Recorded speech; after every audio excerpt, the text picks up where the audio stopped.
Sahabat Abu Sa'id Al-Khudri radhiyallahu taala anhu, beliau menyampaikan, qala Rasulullah sallallahu alaihi wasallam bersabda, lihat kalimatnya, bima makna. Lihat, saya langsung ke ujung hadisnya saja karena ini cukup panjang sekali. Hatta idza khalasal mu'minuna minan nar. Sampai ketika orang-orang beriman diselesaikan urusannya dari neraka. Maksudnya hisab. Ya, saat dihisab dan dipisahkan nih, orang beriman semua sudah masuk surga. Siap masuk surga semua, ya. Yang buruk-buruk masuk neraka. Dah masuk ke neraka. Jadi kalau amalan Anda misalnya 50,001%, Masya Allah, maka Anda masuk ke dalam surga insya Allah. Lebih banyak amal baiknya. Tapi kalau amalan jelek Anda misalnya 50,001%, amal baiknya 49,99, masuk ke mana? Ke neraka. Walaupun cuma 0,01%. Yang jadi masalah sekarang 50%, amal baik 50, amal jelek 50. Masuk ke mana? Baik. Nah itu belum ke surga dan tidak ke neraka. Lihat kalimat saya, belum ke surga, tidak ke neraka. Disimpan di tempat yang tinggi, yang bisa teramati keduanya. Bisa melihat ke surga, bisa terdengar jerit neraka. Kalau lihat udah nggak kuat ke neraka. Terdengar jerit neraka. Yaitu disebut dengan A'raf namanya, tempat tinggi yang bisa melihat keduanya. Disebut A'raf. Ya, makanya ada Quran surah Al-A'raf, Anda baca dari ayat 45-nya sampai dengan ayat ke-50-nya. Ada ashabul A'raf yang belum ke surga dan sangat ketakutan mendengar jerit-jerit neraka sehingga ingin mengharapkan rahmat Allah Subhanahu wa taala. Dia akan ditempatkan di situ di tengah-tengah nanti sampai selesai hisab. Begitu selesai hisab, dia memohon rahmat Allah, diberikan rahmat Allah, baru kemudian dimasukkan ke dalam surga. Kalau hisabnya misalnya berlangsung selama sehari, maka 1000 tahun dia nunggu di situ. Tayyib. Hatta idza khalasal mu'minuna minan nar. Sampai ketika orang-orang beriman itu ya, mulai diselesaikan dari urusan nerakanya. Tayyib, sudah mau masuk ke dalam surga. Ini sudah selesai, mau masuk ke dalam neraka. Dan dimasukkan, masuk semuanya. Apa yang terjadi? Ma minkum min ahadin bi ashaddi munashadatan lillahi fi istiqsa'il haqqi li ikhwanihi tayyib minal mu'minin lillahi minal mu'minin. Anda tidak akan temukan pada saat itu situasi saat orang-orang beriman akan masuk ke dalam surganya. Sementara yang neraka sudah dihukum di situ, sudah banyak yang dihukum, sudah macam-macam masuk. Ini sudah mulai mau selesai, tiba-tiba ada orang-orang yang mengadu kepada Allah Subhanahu wa taala, memohon dengan sangat. Nabi katakan, Anda tidak akan pernah temukan orang yang paling banyak kuat permohonannya kepada Allah, memelas dengan tulus. Asyaddu munasyadatan. Munasyadah itu sesuatu yang dimohonkan dengan sangat. Ya Allah, mohon ya Allah. Mohon ya Allah. Fawalladzi nafsi biyadi. Sampai Nabi berkata, maka demi Allah yang jiwaku ada di tangannya. Ini Nabi bersumpah dengan jiwanya. Tidak pernah ada kalimat dalam hadis, ya, kalimat seperti ini kecuali menunjukkan itu sangat serius. Ingat, sangat serius. Dan ada sesuatu yang penting di dalamnya. Nabi serius menyampaikan ini. Kita jangan anggap bercanda gitu kan. Falladzi nafsi biyadi. Maka demi jiwaku yang ada di tangan Allah Subhanahu wa taala, yang bisa diwafatkan kapan saja. Lihat kalimatnya. Fayaqulu, maka mereka berkata, fayaqulu, maka mereka berkata, ya Rabbuna, wahai Rabb kamu, wahai Rabb kami yang tengah merawat kami di dunia, memberikan kecukupan, memaafkan kami, mengampuni kami dan memberikan nikmat surga sekarang. Wa ya Rabbuna, wahai Rabb kami, hum ashabuna, mereka ada di antara teman-teman kami.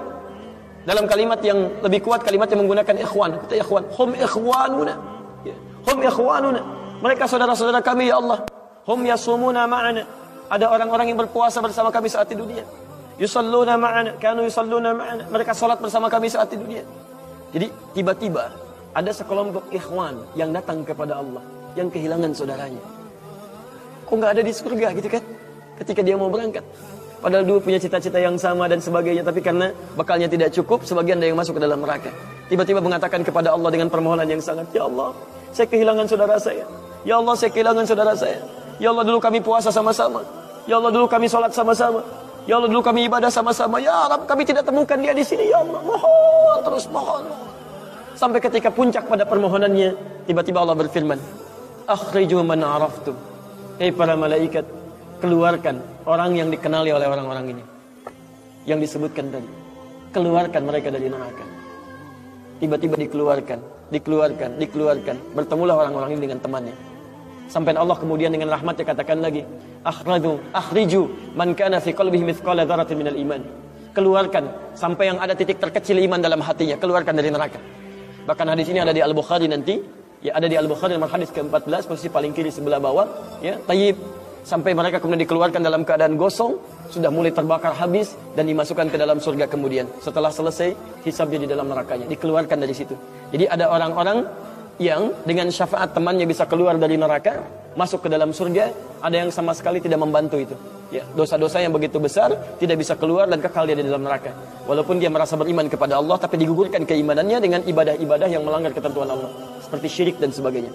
Tapi poinnya adalah tiba-tiba ada segolongan teman yang memohon kepada Allah Subhanahu wa taala, "Ya Allah, kami puasa sama-sama, kami ibadah sama-sama, kami sholat sama-sama ya Allah, cuman saya nggak temukan dia di sini." Itu indah. Nah, permohonan sesuatu untuk melengkapkan pada yang kurang disebut dengan syafa' namanya. Pelengkap yang kurang disebut dengan syafa'. Makanya di tarawih itu ada salat syafa'. Antum salat 11 rakaat, 2 rakaat penyempurnanya yang ke-10 disebut dengan syafa', 1 rakaat akhirnya disebut dengan witir. Ya, ada teman yang merasakan ada yang kurang nih ya Allah, begitu saya masuk, teman saya nggak ikut, saya ingin dilengkapi dengan itu ya Allah. Tayyib, permohonan untuk menggenapkan sesuatu yang kurang dengan sifat yang sangat memohon luar biasa, maka kalimatnya dirubah dari syafa' menjadi ditambah tak di ujungnya dengan alif di tengahnya, jadi syafa'ah. Tayyib, saya mau akhiri ya, karena ini sebenarnya tidak banyak bahasannya. Siapa orang-orang ini? Itu yang disebut dengan ikhwan. Makanya ketika ayat Qur'annya mengatakan wa kuntum ala syafa hufratin minan nari fa anqadhakum minha, dan kalian sudah ada bahkan yang sudah mau di bibir neraka itu. Karena ketika diangkat itu oleh Allah Subhanahu wa taala dengan perintahnya, ya diperintahkan oleh Allah. Tayyib, dalam bahasa hadisnya ada yang diangkat baru neraka itu masuk ke kakinya sampai ke betisnya. Ada yang sudah masuk sampai ke punggungnya, ada yang sudah ke lehernya, dan ada yang sudah tenggelam di dalamnya. Tayyib, jadi ada yang baru di bibir neraka diangkat. Ada yang baru sudah mau masuk ke neraka diangkat, ada yang sudah tenggelam diangkat. Jadi macam-macam. Ya, fa asbahtum bi ni'mati ikhwana. Siapa yang bisa mengangkat itu semua? Di antaranya Allah berikan nikmat kepada Anda dengan dapatnya ikhwan-ikhwan dalam kehidupan.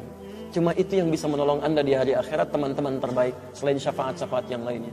Ada orang mendekat kepada Al-Qur'an, ada orang sering bersalawat kepada Nabi, ada orang mendekat pada hukum-hukum Allah.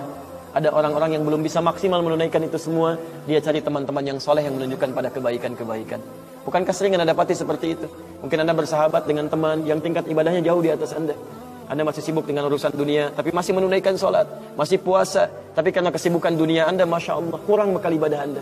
Tapi beruntungnya Anda dengan punya teman yang soleh, berjamaah dengan imam yang soleh, puasa dengan dia, buka sama-sama, kadang sering ikut-ikut misalnya dalam ta'limnya, dalam macam-macamnya, Masya Allah.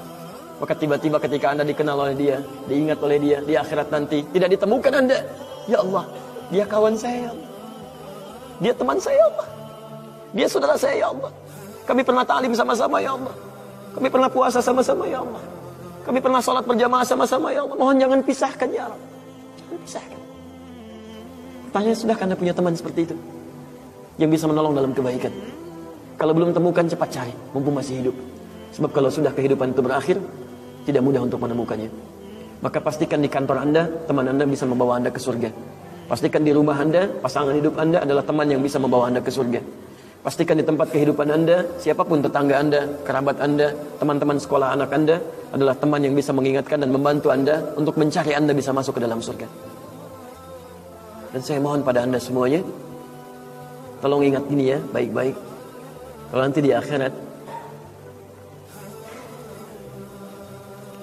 Anda tidak temukan saya di surga, tolong ingatkan kepada Allah, saya pernah ada di sini, saya pernah ada di sini. Tolong ingatkan. Kalau antum di akhirat nanti tidak temukan saya di surga, tolong ingatkan. Ya Allah, mohon ya Allah, Adi Hidayat pernah mengajar saya dan mengingatkan saya di sini. Ya.